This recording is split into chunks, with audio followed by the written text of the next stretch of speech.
வடசென்னை பகுதியின் வளமான மின்சார சக்திக்கு மாண்புமிகு இந்து சமய அறநிலையத்துறை அமைச்சரால் அடிக்கல் நாட்டப்பட்டு தமிழ்நாடு மின் வாரிய தலைவரால்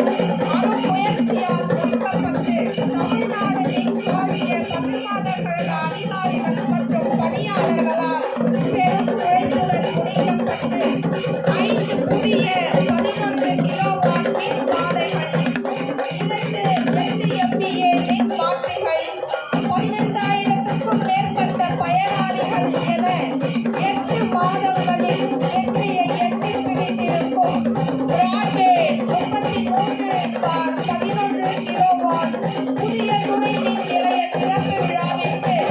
வருகை தந்திருக்கும் நல் உள்ளங்களையும் மாண்புமிகு தமிழ்நாடு துணை முதல்வர் அவர்களையும் வருக வருக என அன்புடன் அழைக்கிறோம்.